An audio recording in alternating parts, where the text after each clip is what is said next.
2011 সালের আদমশুমারি অনুযায়ী বাংলাদেশের নারী পুরুষের অনুপাত কত? ক 100 106, খ 100 100.6, গ 100 100.3, ঘ 100 100।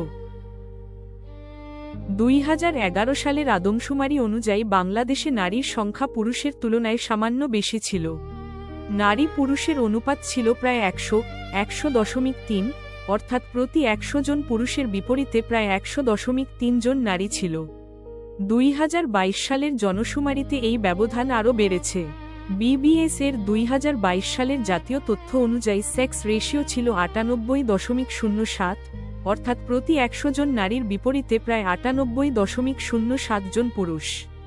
এটিকে আগেরটির মতো পুরুষ নারী আকারে প্রকাশ করলে অনুপাত দাঁড়ায় প্রায় 100 102।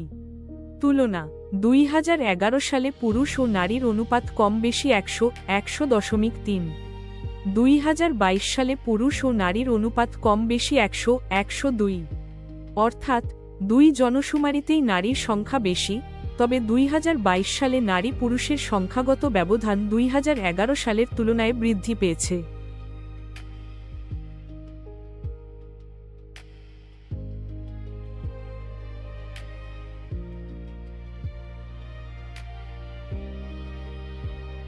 2022 সালে পুরুষ ও নারীর অনুপাত কম বেশি 100 102।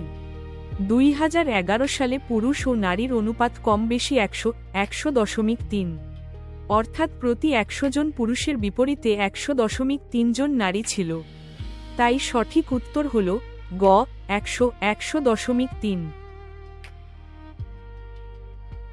ট্রাই: 2011 সালের আদমশুমারি অনুযায়ী বাংলাদেশে মোট জনসংখ্যা কত ছিল? ক 14.23 কোটি, খ 15.23 কোটি, গ 16.23 কোটি, ঘ 17.23 কোটি।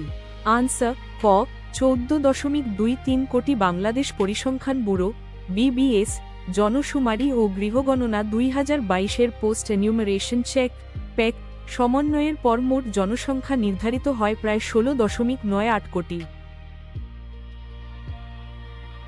সুতরাং 2011 সালের আদমশুমারি অনুযায়ী বাংলাদেশের নারী পুরুষের অনুপাত হল গ 100 100.3।